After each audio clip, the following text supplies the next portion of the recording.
This episode is brought to you in part by the Table Podcast from the Hendricks Center at Dallas Theological Seminary. I'm Darrell Bach, one of the hosts, and I invite you to join us as we discuss issues of God and culture, which includes anything and everything. Listen on your podcast app or at dts.edu/thetable. Hey everybody, this is Chris from the Truth Podcast. What we've got here is something pretty exciting that we haven't done yet. We've got 6 new episodes. We're going to release them, 1 new episode per week for the next 6 weeks. We're going to start off with 2 episodes about Christian filmmaking, which is a little off topic, but I think you're really going to like where this goes. Thanks for listening to the Truth Podcast, and here we go. In the modern church, we have so many tools at our disposal. Video series on Sunday school, bracelets, music, books, downloadable sermons, YouTube lectures, big Bibles with commentary, little Bibles without commentary, pocket-sized New Testaments. Each of these serves a purpose, hopefully helping us to understand the gospel and share it with others, right? For the most part, we love these things.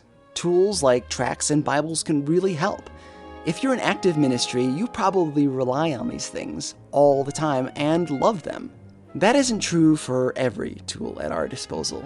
The punching bag of witnessing tools has got to be the humble Christian film. Movies with a message. Here's filmmaker Rich Christiano with our working definition of a Christian film. Let's say you and I were going to make a martial arts film. The first thing we better fit in there are the fights and the kicks and the punches, because that's what the people expect. So when we make a Christian film, it should point to the Lord, and let's have Christian content. That's what makes it Christian. If it points to Christ, it makes it Christian. A movie may be family, a movie may be wholesome, but not Christian. A movie may be inspirational, but not Christian. To me, a movie may have biblical values, but not Christian. What makes it Christian if it points to Christ? If it points to Christ. You know this kind of movie, not a Hallmark film with nice people doing a lot of hugging, but a movie that points to Christ. And for the record, I do not have anything against hugging. Haters gotta hate. It's cool to not Christian movies. Before this podcast and my novel, I used to make Christian films. My brother Nick and I produced Bringing Up Bobby and Between the Walls, which are now available on Amazon Prime and Pureflix. Together, we did maybe 90% of all the tasks on these projects, from writing the scripts to authoring the DVDs. It was a lot of work, to say the least. We hopped into the studio and read comments from Amazon and IMDb about our projects to give you an idea of the scrutiny we're under. These are real, by the way. We decided we wanted to look up some of the reviews of our movies together. We haven't done this, I don't think, ever together before, Never. So we're going to look up some of them. I'm not sure I'm ready for it. No, I don't. This is Nick. I'm on IMDb, and I just noticed that we got a whopping 3.4 out of 10 stars. That's pretty good. So let's start that. Yes, pretty That's good. higher than I would have thought. It's nice to get, there are actually good ones. I have to admit I was going straight for the bad ones because I wanted to see it, because some of them are pretty funny. Like this one is a 1 out of 10 stars, comedy ? This film was supposed to be a comedy? Exactly what scene was supposed to be funny? Most of them? This movie is god-awful. It's not funny, it's not edgy, and if anyone tells you otherwise, they're either lying or are friends with the people that made it. It puts to mind Napoleon Dynamite and meets Dick Van Dyke. Oh. Somebody liked it. Well, it's also because of all the Ottomans we had in the way. There were so many fields of Ottomans. Most of them accidental. All of the believability is thrown out the window when a hot young lawyer falls for a fat guy with a bad haircut and 3 chins. All that to say that some people love Christian films and other people hate them. For example, the Babylon Bee is a Christian comedy satire site, kind of like The Onion. It's actually really fun.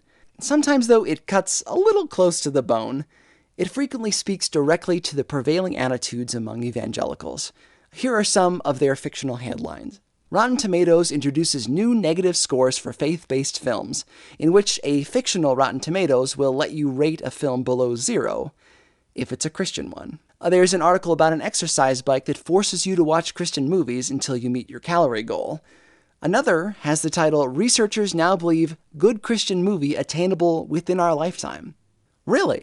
This is just a sampling of the mixed feelings we as believers have about this tool at our disposal. It's a love-hate kind of thing. But few of us fully understand what it is we're talking about when we talk about Christian films. So, I wanted to study the issue. Make a defense of the Christian movie, not as entertainment to go up against the latest Marvel film, but as its own art form, that plays by its own rules, to a different audience than your standard Hollywood blockbuster.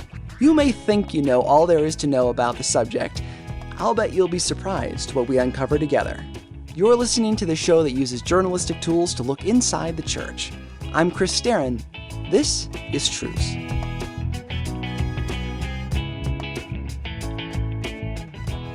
But I think that, culturally speaking, the industry has been so marginalized, and it's been marginalized a lot of times also by the very people that are supposed to be supporting it. That's Amanda Llewellyn. Amanda Llewellyn. She and her husband, Wes, Wes Llewellyn, now work in Christian television with 4L Films, largely doing reenactments. Once upon a time, they produced The Moment After 1 and 2. They've done a lot of stuff. With their help and that of Rich Christiano. Rich Christiano, producer, writer, director, distributor, produced several feature films, Time Changer, Unidentified, The Secrets of Jonathan Sperry, Amazing Love, A Matter of Faith, and the newest film is called Play the Flute. We're going to look at the history of the art form, the economics of the industry, how a set is run, and why these films are made in the first place. Okay, first up, history. When was the first time you heard about a Christian film? Left Behind? Fireproof? We think of these movies as a relatively new invention. In fact, they're not. People have been conveying the gospel through motion pictures since basically the invention of cinema. Take Life and Passion of Jesus Christ by the Lumiere brothers. It was released in 1898. 1898!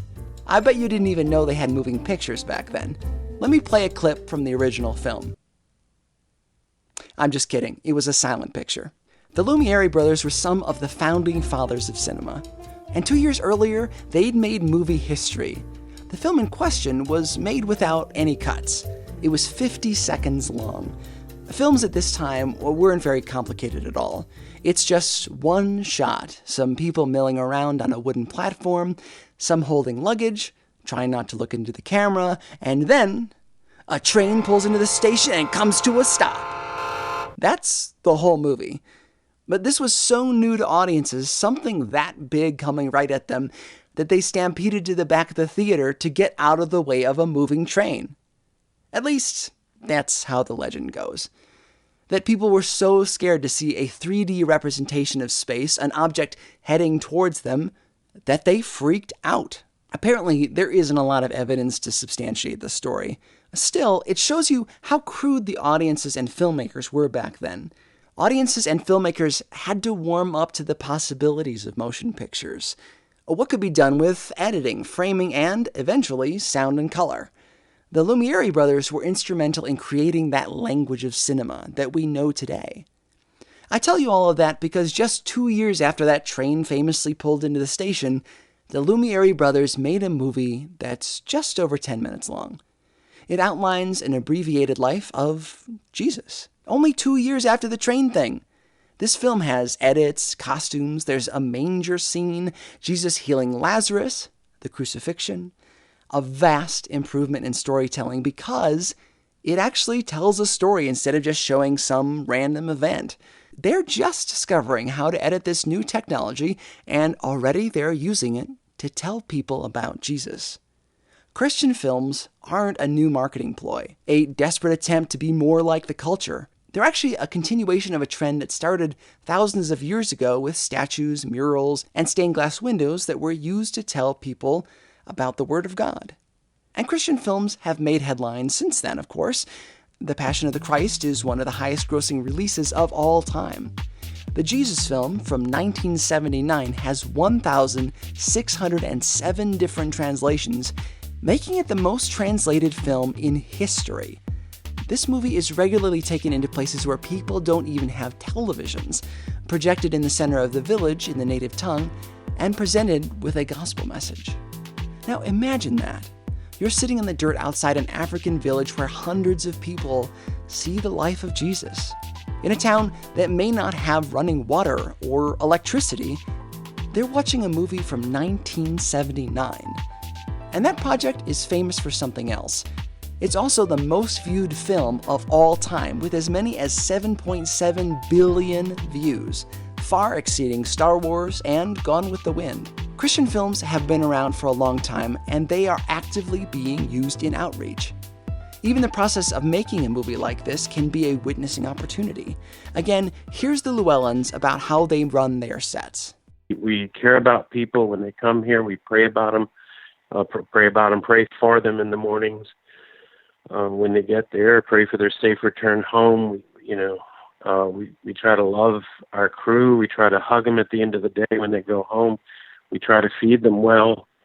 And we have so many people that say they will not do non-union except for our show. I've led a couple of people to the Lord on set. I've prayed with a lot of people on set, and just recently, it was 2 Tuesdays ago, I prayed with a young man, and the Lord, I wasn't even asking for healing. The Lord healed him of pancreatitis. Even the set of a Christian film can be a witnessing tool. Anyhow, now that we've learned some history, let's go to one of the key objections to Christian movies, that they look low budget. The simple response is that they typically are low budget. They have to be. Yet The Passion of the Christ made a lot of money, but not every movie is made by Mel Gibson or is riddled with controversy fueled by Mel Gibson. Most films don't make nearly that much money. The next tier down is a film like I Can Only Imagine, which surprised a lot of people by grossing $83 million in theaters. That project benefited greatly from the popularity of the Mercy Me song of the same name. And people like true stories, and they like stuff based on stuff they already know. The film rights to this podcast, by the way, are still up for grabs, but they are very, very expensive. The financial success of I Can Only Imagine has been a long time coming, and it didn't come out of nowhere. It was built on the shoulders of many who went before it, literally hundreds of films that laid the groundwork. Most every Christian film resides 1 or 2 tiers lower. For every I Can Only Imagine, there are dozens of much smaller films with little to no budget that get no press. The fact is, we need to talk about money. It may sound crass, but I think it'll give you some perspective on the risks that are involved in producing a film. And not just a Christian film either. It's always a financial risk. Some people estimate that there are over 600 movies made each year. How many of those do you hear of? Not many. How many lose money? Almost all of them. Hopefully, our frank discussion will create some compassion and understanding for this art form. Yes, I said art form. And that we'll cover right after this message. This episode is brought to you by No Small Endeavor, the acclaimed podcast from Great Feeling Studios and PRX. In each episode, host and award-winning theologian Lee C. Camp sits down with courageous and impassioned people, like Hollywood legend Rob Reiner and civil rights hero Reverend James Lawson, talking about what it means to find true happiness and flourish in day-to-day life. And if you're looking for somewhere to start, why not check out the recent episode with award-winning journalist and best-selling author Tim Alberta on Christian nationalism's role in the Republican Party. Follow No Small Endeavor on Apple Podcasts, Spotify, or wherever you get your podcasts. Hi, this is Chris. At this point, right here, is when the audience is engaged in listening. This could be where we talk about your product or your ministry. I need your help to take this show full-time. If you'd like to advertise on Truce, please send me an email at trucepodcast@yahoo.com. In the meantime, check out my novel Cradle Robber. It's a time travel thriller that also makes you think. You can find it on your favorite ebook platform or at trucepodcast.com. Now, back to the show. Okay, money is important. It's like Rich says. Just the nature of the beast, the distribution's not there, If you could do $10 million worth of business, you'd shoot a $4 or $5 million film so you could pay for it. Most Christian films don't make anything close to $10 million. I always say this. I like to see Steven Spielberg, obviously he's a great filmmaker, take $400,000 to make a movie. Let's see how good he does. Let's talk how we got to this moment. Before streaming, before DVD and VHS, there wasn't much in the way of home viewing of Christian films. of any films actually, unless they were shown on one of the few TV channels that existed. So Christian movies were shown in churches. My brother and I got started in 1985 in Christian films, and back then it was strictly a rental market. You would shoot a movie on 16 millimeter and you'd rent it to the church, either to the pastor or youth director. And you had distributors around the country which were called Christian libraries. And they would maybe have 5,000 to 10,000 churches on their mailing list, and they would do occasional mailings maybe every 3 months promoting films. What made it good for the filmmaker is all you had to do was deal with them, and they were dealing with the customers. And they would send you monthly reports. Like in 1991, I released a film called The Appointment, which was the first film ever directed. And that year, it did almost 3,000 rentals around the country, which was pretty good. These movies were shot on film, distributed on film, shown in church basements, fellowship halls, and youth rooms, maybe against a screen or a sheet hung on the wall. Really? That used to be the entire market before VHS tapes took off. A filmmaker could focus more on the craft and let distribution companies do their thing. But then VHS tapes came along. Remember those things?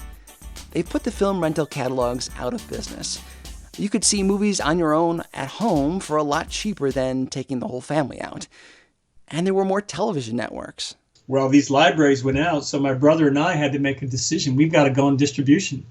We were in distribution, but we were just dealing with the libraries. And now and so we set up like with CBD and some of the vendors in bookstores, and they had bookstore distributors like, I forget, like STL, where there was a name even before that. And so now we had to go in distribution. In fact, I shot the movie The Appointment in 91. I shot Second Glance in 92. I did not shoot again until 1998. So the Christian filmmakers were forced to go into distribution for themselves.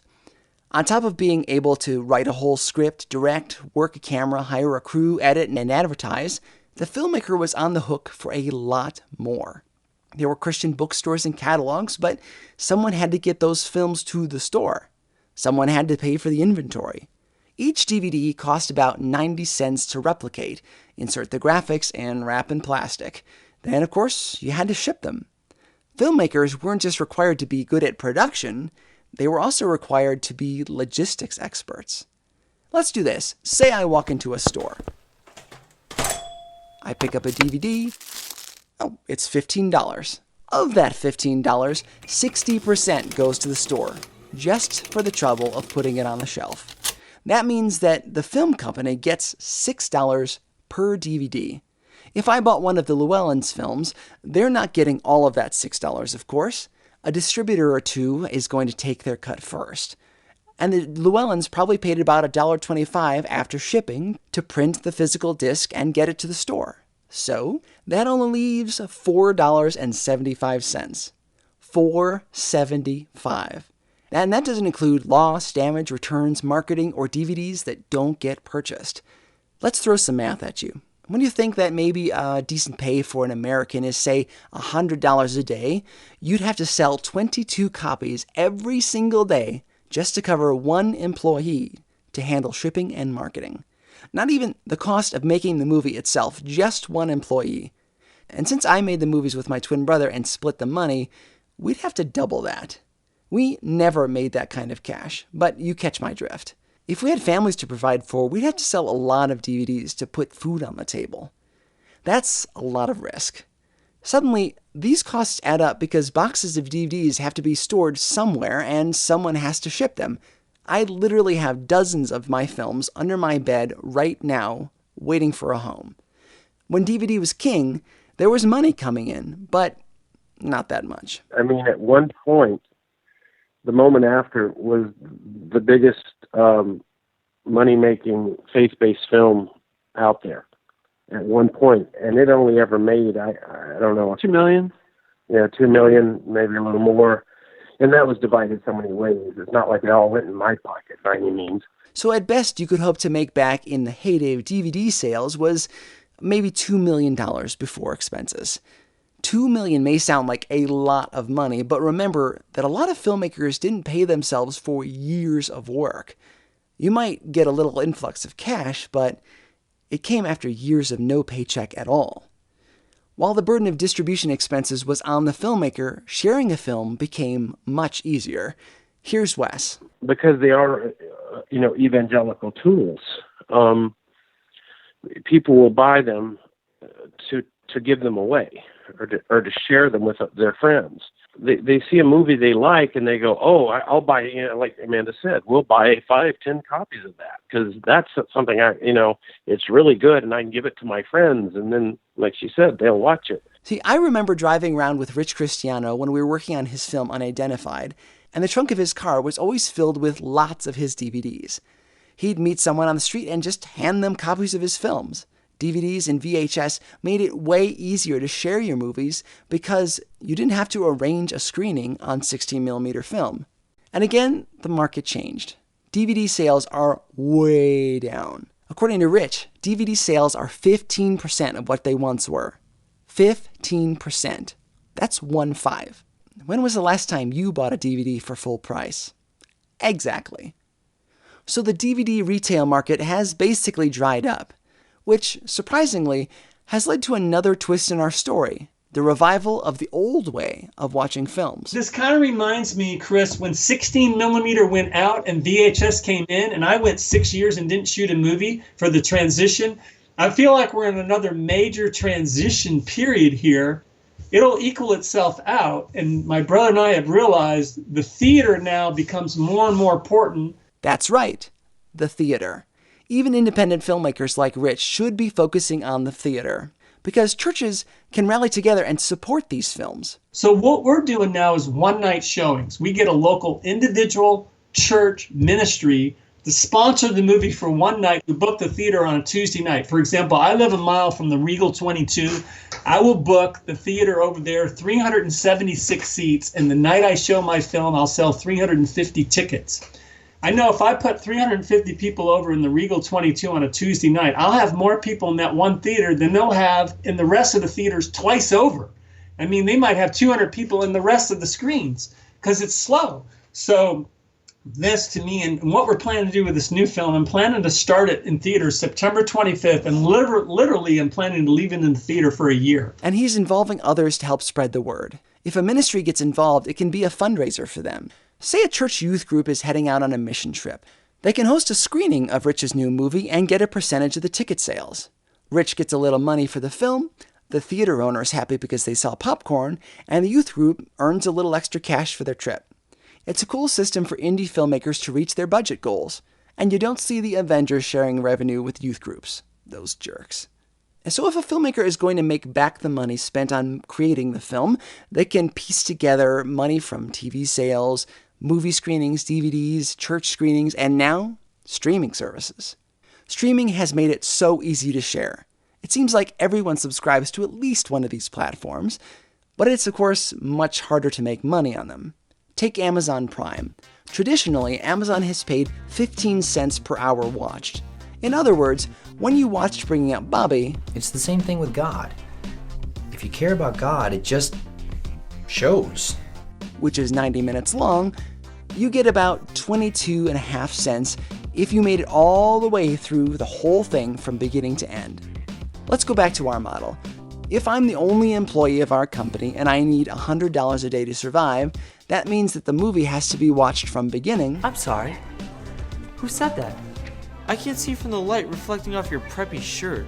To end. You know what? You smell like a dryer sheet. 445 times each day. Over. If you care about God, it just shows. And over. You know what? You smell like a dryer sheet. And over. I'm sorry. Who said that? That was hard enough. But Amazon changed their pay scale. It's a little complicated, but to summarize, unless you're one of the top providers, you only get 6 cents per hour watched. 6 cents. For me to make that $100 a day, it now means that Bringing Up Bobby has to be streamed 1,053 times per day. 1,053. It's hard to make money on streaming. Again, we're not talking about getting rich here, just paying one person a living wage, and not to mention recouping the cost of making the film. While people complain that Christian films look cheap, we rarely take the time to do the math. How can we expect Christian films to have a decent budget if they make so little money on streaming? That's why Rich likes the theater idea so much. I tell you all this to add some perspective. By and large, Christian films look cheap because they have to be produced cheap. As technology gets less expensive, as audiences seek out movies with a gospel message, that can change. There's a new influx of cash coming into the market, which may be a good thing. Well, time will tell. The important thing to remember is that this market was built on the backs of filmmakers like the Llewellyns, the Lumieres, the Christianos, and many more. Even if you've never seen a Christian film that you like, be praying for these independent filmmakers. Many of us have used our own money to make these movies in an effort to equip other believers so that the world might know the hope we have in Christ. That's a high calling. One that's worth a little more than a negative review on Rotten Tomatoes. Did not like video. I do not like this video at all. It was boring and did not hold my interest. My grandchildren made the same comment. Just wasn't for me. They throw the kids in on it. Don't waste your money.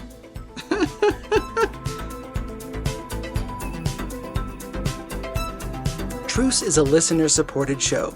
I'm serious. It's supported by you. Really.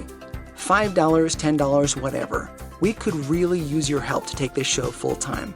Head over to trucepodcast.com for links to our Patreon account, where you can set up a regular donation to keep this train pulling into the station.